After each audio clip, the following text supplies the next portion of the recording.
Hey, I'm Suzanne Gose, Señora Gose, a lot of people know me as. I am the creator of Flip Flop Spanish and Spanish Geniuses and a homeschooling mom of 5 with 2 graduates, 3 years to go.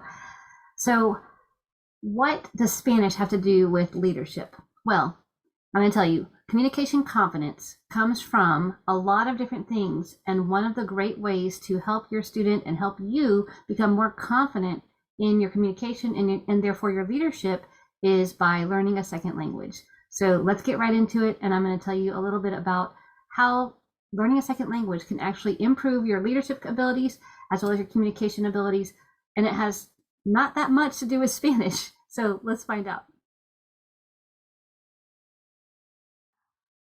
I'm Senora Gose, and there's my 5 kids with my husband from several years back. That was before they all passed me up. I'm actually, I think, the shortest person other than the little blonde down there.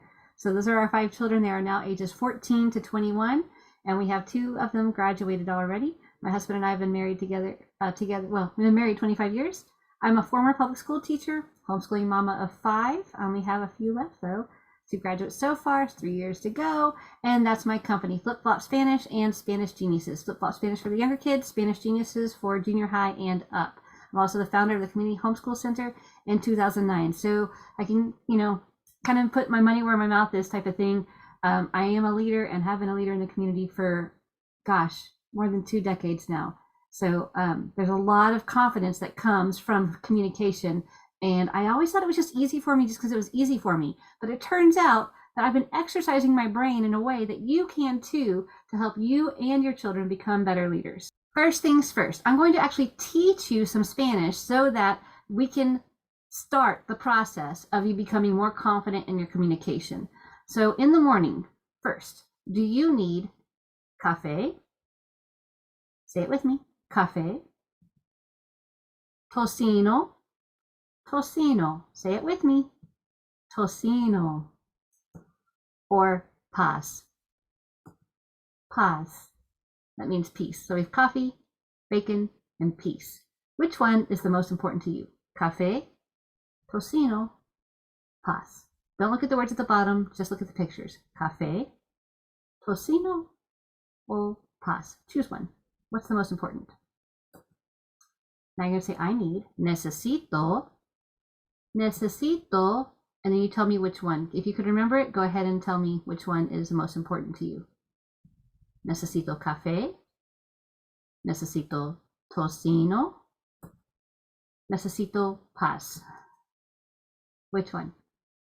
Necesito café, necesito tocino, necesito paz. All right, so later we're going to come back to that. If you can see, if you can remember your one, just one of those 3. Which one did you? Maybe doodle it down, draw a picture. Don't write down the word café, tocino, or paz, just the picture. All right, so Spanish and communication. What is the connection? Communicating in a second language improves short-term memory, long-term memory, wit, and social cue recognition. So if you have a kid that's like not picking up on the social cues, usually these are boys, learning a second language fires synapses that otherwise stay dead. So this is kind of like adding background storage to your computer. So we have a computer brain there, and you're going, why does that part of their brain not function? Is it not developed yet? Maybe. But maybe there's a portion that simply isn't being used, and you can change that. You can actually add in synapses that will not fire without learning a second language. That first language doesn't do it. It's the second language that will help it. It can be American Sign Language. It can be computer language sometimes. It can be other things. Music can sometimes do it. But the surefire way to open up some parts of the brain that aren't being used otherwise is to communicate in a second language. Not just learn the list of words, but to actually say it to somebody who's trying to listen to you in a new language using a new part of your brain. That memory, once you get some of that vocabulary and you start communicating, that memory improves your confidence because you're actually for sure, you're not like, I think I remember that. And you hesitate and you're like, what do I actually know? What do I not know? If you have a better memory, your confidence improves across the board.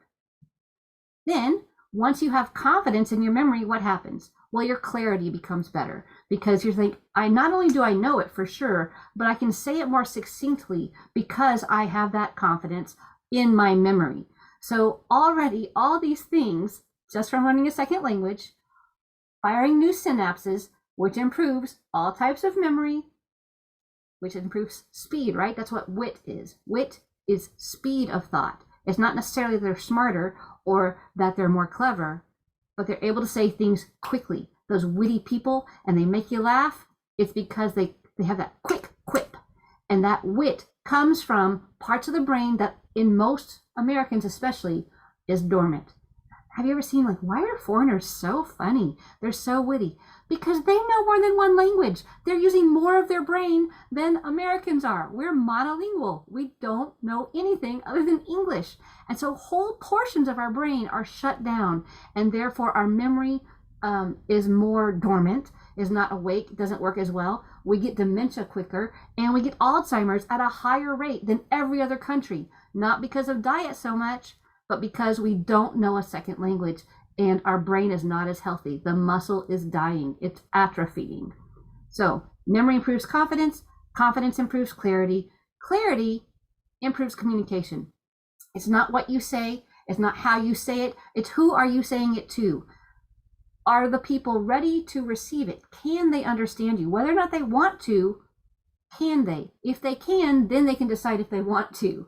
So communication is the crux of leadership. How can you lead without explaining where you're leading, how you're leading, what's the process? You have to have communication. And that's why that second language is so important. Here we are, communication and leadership. Communication is the number one asset. I already had that. So you have these cute little guys over here. And what do you notice? You notice the one that's, yay, up, happy. He's ready to communicate. The people around him, we can't tell, but I bet they're turning to look at him. And once they look at him, they're ready for a message. So attitude, of course, if we have a better attitude, if we have that can-do action on our side, people are more adept, more ready to receive our leadership, to receive our instruction. If somebody's kind of closed off and negative and quiet, you don't have confidence in them, and so you're not going to follow them. So attitude is super important, but if you're just walking around happy and not confident and communicating, how can you lead? Charisma and character.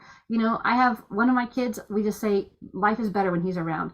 Not to say that the other four aren't the same way, but he just has that charisma. When he walks into a room, people are like, what's he about to do? He just kind of has that atmosphere about him. But if he doesn't communicate anything, it's just charisma. It's great and it's nice at a party, but it's not actually affecting a change in his environment, which is what the Lord created him for, right?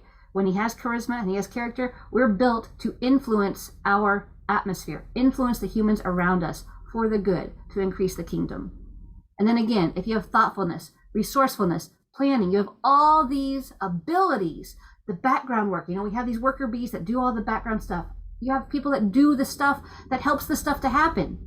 But you always need that forward, front-thinking leader. So in short, without communication, without good communication, effective communication, and efficient communication, there's no leadership. So here we are coming full circle. Bloop. Communication with confidence is a key to leadership. I already said that. I think you know that. Like, this is just kind of a reminder, right? So then you say, okay, Suzanne, thanks.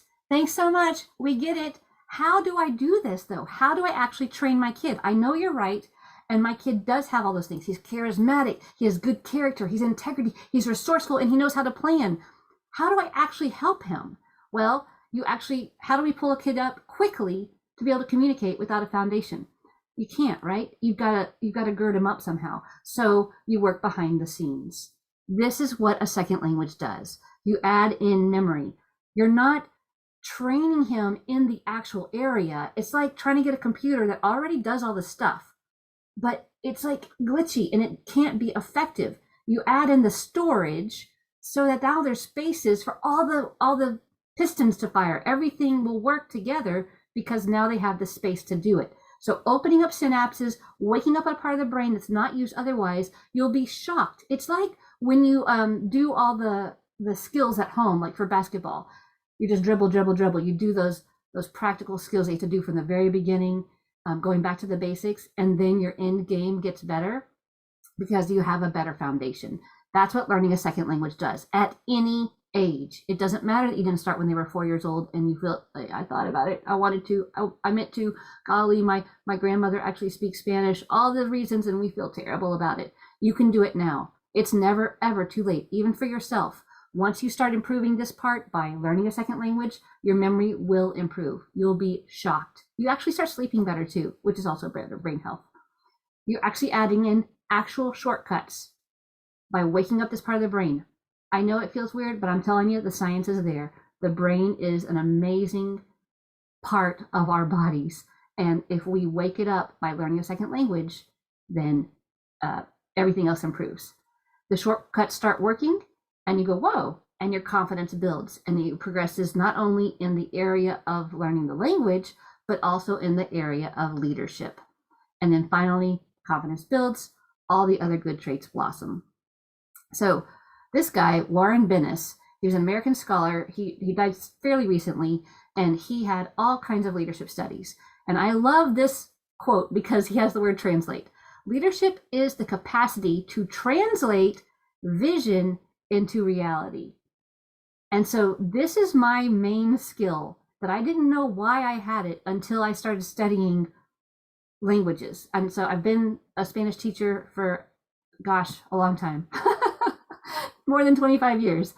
But studying that language previous to that, right, from ages 18 all the way to now, gave me the ability to translate information. I didn't know, I have the planning, I have the organization. It's the communication. And that's actually my title at the Community Homeschool Center.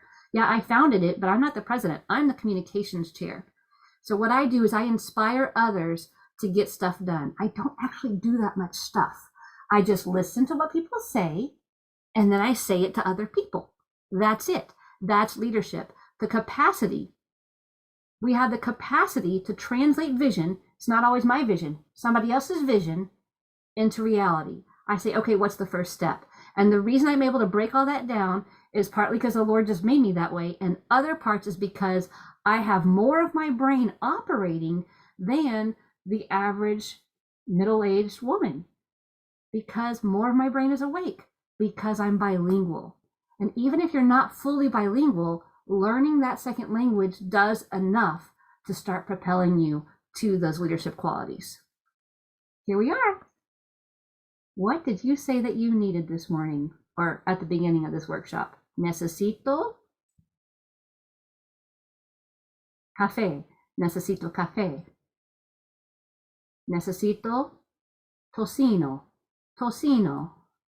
Or did you say necesito paz? If you were able to do that, then that was your first step to waking up part of your brain. Here we got some lacrosse players that are woken up and they are working hard. They are waking up all their parts of their brain as they lead, as they communicate, and as they fight. So grow leaders, back them up, back yourself up, increase their reach too, right? With learning a second language. So we aren't even talking about the wonderful effects of knowing Spanish and being able to influence a whole nother culture, a whole nother part of society that you'll be able to communicate with because of that second language. We're just talking about the brain work in the background and the benefits of knowing and learning and practicing together a second language. I hope that helps you. I hope it inspires you. If you have any questions, comment, email, Instagram, Facebook, all the different ways. Ask me questions. I love this stuff. I will never get tired of hearing from you. All right. Buena suerte y hasta pronto. Good luck and see you soon.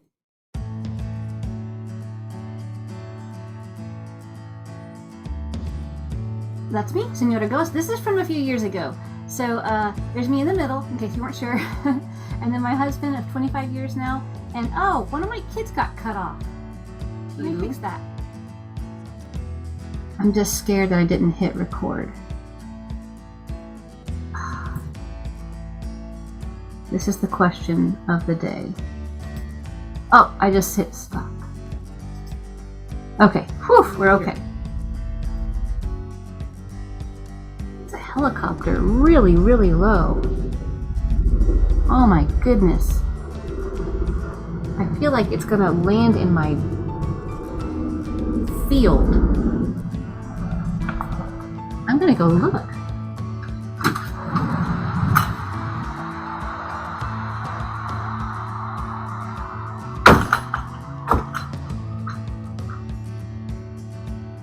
Wow, these are gonna be like the most exciting bloopers ever.